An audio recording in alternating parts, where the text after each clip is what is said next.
ministry is something that I'm excited about. It's something that I love. It's something that makes me come alive. It's something I'm passionate about, and it's my life's work right now. I'm in charge of the children's ministry at a local church, and it's great. I love it. All that being said, the Lord has been challenging some of my foundational belief systems and the way that I view ministry lately, and I want to share that process with you because I'm really excited about it, and I feel like it's capturing and carrying more of the heart of the Lord and how He views ministry. So, probably 5-6 years ago, I really took to heart two foundational beliefs, I would say, about ministry. One of them being that ministry should come out of the overflow of your life, being that you need to take care of your relationship with God first. You need to take care of your relationship with your husband, your relationship with your kids. When that is all right, then out of the overflow of that healthiness, then you can do ministry. So that's what ministry should come out of the overflow. The other thing that I really took to heart as a foundational belief about ministry was that it is not the heart of the Father to sacrifice your family on the altar of ministry. God loves family. He loves marriage. He wants those to thrive and be healthy. So He never wants us to be sacrificing our family on the altar of ministry. So I had those things as a core value, been holding on to that for several years now, and those were good. But I still was very, I don't even know how to describe it, but I put ministry on too high of a pedestal, even with those core values still. And so in January, the Lord started really like poking at how high of a pedestal I put ministry on, and He just keeps dropping in more and more and more revelations. And so it's been challenging everything, actually, and I still love ministry after having these revelations. It's just not on the high pedestal that I've had it on. So the thing that is kept being highlighted to me, there's a story in Luke where Jesus is ministering to a crowd, and He's healing, He's teaching, and He decides to leave the crowd to go and pray. And it says in Luke that this wasn't even the first time that He done it. It was one of many times that He left the crowd to go and pray. And that's the story that God brought to mind and was poking at and showing me. And it was really challenging to me because I sometimes have justified not doing ministry because it's like, okay, if I don't do it, at least someone else will do it because someone else can do it. But that's a wrong belief system, because Jesus left ministry to go and pray even though there was no one else on the planet who could do what He was doing. That's crazy. Like, He was the only one who was healing and raising the dead, and doing the nuts things, walking on water, and all the things that He was doing. He was the only one on the planet doing what He was doing, and He still valued going away and praying with God, even though He was God in the flesh. He valued that more than doing the ministry. He was saying that this is a higher priority and this is what I need to do right now, so He withdrew from the crowd. Crazy. So me saying, oh, if I don't do it, at least someone else will do it, that was a wrong belief system.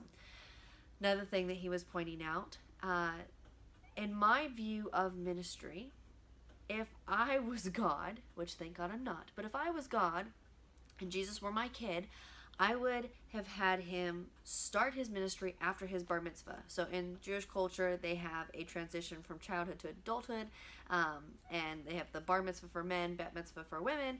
The bar mitzvah, after he had that, now society considers him a man. And after his bar mitzvah, I would have had him start his ministry. If I was God, I would have had Jesus start your ministry. Don't waste your time walking. You can teleport from place to place to place. Nothing's impossible. My grace is sufficient for you, so you don't have to sleep anymore. You can still take Sabbath, because Sabbath is part of the 10 Commandments. That's law, but you don't have to sleep at night, and there's a whole lot of time that you could be really, really efficient with, and just ministry. He could have preached the whole gospel to every person on the planet while Jesus was on the earth. And then, after years of ministry, then He could die on the cross for our sins and fulfill the calling that was on Jesus' life. If I was God, and I was realizing that's not what God had Jesus do. God had Jesus be living on the earth for 30 years before He started His ministry. 30 years of just being with God.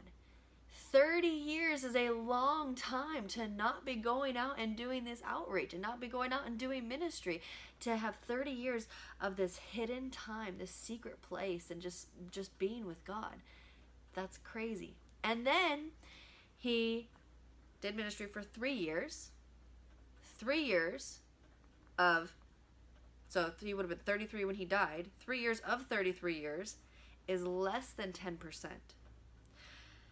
In that 10%, less than 10% of Jesus' life that he did ministry in, Jesus, God, our example in the flesh, only did 3 years of ministry. In that 3 years, he still walked away from the crowd. And Jesus slept at night. Jesus walked everywhere instead of teleporting. And so that took a long time to walk. Like his example that he gave us, and he still took Sabbath, obviously, because it was part of the law. So he can't break the law because it's breaking the 10 Commandments. He didn't sin, so he still took Sabbath. So in that less than 10% of Jesus' life that he gave us doing ministry, he still rested. He still prioritized being with God, and he still walked away from the crowd. That's crazy to me. That's not how I viewed ministry. That's not how I was raised to view ministry in the American church. So let's take it a step further. So that short amount of time that Jesus did ministry, what was the majority of the ministry that Jesus did? The majority of his time was not spent preaching and doing miracles. The majority of his time was spent discipling. Interesting. In our normal American church, we put very minimal emphasis on discipleship. We emphasize programs and ministries and evangelism and outreach. And discipleship is one of the things, if the church does it, it's one of the things of the many things in outreach. It's not the priority.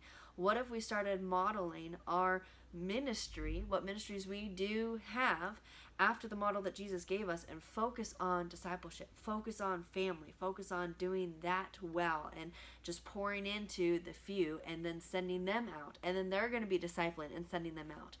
What if we focused on that instead of discipleship being one of the many things that we do? Just mind-blowing to me. So he just keeps dropping in more and more like craziness about Jesus' example, and craziness about him walking away from the crowd, and just all these things that are just blowing my mind for the pedestal that I had ministry on for so many years.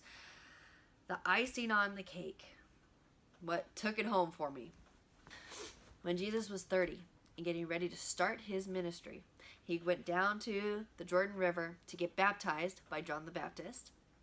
When Jesus was baptized, he was lifted up out of the water. The heavens split open, and Father God audibly said, "This is my Son, in whom I am well pleased." At what point in Jesus' life did that happen? That was before Jesus had done any ministry. Jesus had the heavens split open, and heaven declared, the Father himself declared, "This is my Son, in whom I am well pleased," before he had gone and preached and gone and gotten his disciples. And before all of that, it was only in that personal, intimate, one-on-one time with the Lord that he had spent for 30 years. And God was totally pleased. "This is my Son, in whom I am well pleased." Ian Clayton, I've been listening to a lot lately, and he's got some great points. He says that ministry is not what we're going to be doing in heaven. There's not going to be the poor and needy and broken. Like in heaven, there's not going to be ministry. It's not the emphasis that we're supposed to have here on this earth. And that's backed up by the story and the example that Jesus gave us with how he did his life, and how where he had ministry at on the priority of his life. But Ian also says it's important, instead for us to be focusing on ministry, to be focusing on the destiny that God has on all of our lives. So our destiny, what is written on the scroll of your life, the spiritual DNA that is wired into you for who you're called to be, that destiny you're going to be executing on this side and on the other side of death. And when you're running in the heavens with Jesus, that's that calling that is on you. You're going to be executing even after this earth. And so Ian is saying, what he's been saying in the teachings that I've been listening to is, instead of emphasizing the ministry isn't bad. He does ministry, but instead of emphasizing ministry and having it on the high pedestal, what is the destiny? Focusing on the destiny that you have on your life and running after that, because that is what you're supposed to be executing. And Ian makes the point that in the Bible, Jesus talks about people coming to him and saying, Lord, Lord, didn't I heal in your name? Didn't I cast out demons in your name? And Jesus saying, get away from me, I never knew you. That's always been a really scary verse to me. And what Ian is saying is, he's saying that that's because people have been so focused on ministry and so focused on doing that they lost being with God, and that walking in that intimacy, that day in and day out, and executing their destiny that they're called to be, because they can execute their destiny because they weren't walking in relationship and walking in that intimacy. They were so busy with the programs and so busy with all the different institution stuff that was going on. And so that really struck a chord with me and just put the fear of the Lord, I feel like, on ministry for me. I still love ministry. I still love doing what I'm doing, but I want to be doing it in priority, in the same priority that the Lord has priority on it. I want to be doing it and not have it on this high pedestal and just be thinking that that is the end all and I have to be doing this, but see, what is the example that Jesus gave? How did Jesus live his life? How did Jesus prioritize ministry? What is on my spiritual DNA that I need to be executing? And am I spending time to be with God? Am I okay with being with God for 30 years and not doing any ministry and just being in this hidden season? Like, it's just challenging my heart to just go back to the foundational and redo my foundational belief systems of ministry and reevaluate my life, reevaluate how I want to execute my life and how I want to walk this out. And so it's been just resounding in my spirit, and more revelation and more truths and more things keep getting pointed out to me in the life of Jesus. So it's just been compiling. So that's what I wanted to put all together in this picture to share with you, to be thinking about for yourselves. So I hope that was encouraging and fun for you guys, and maybe even challenge some of your ideas of ministry, so that we can, as a body and together, get more in line with the heart of the Father and his priorities, because ultimately we all want what's important to him to be important to us, so that we can be in line with his heart. So be blessed, and see you next time.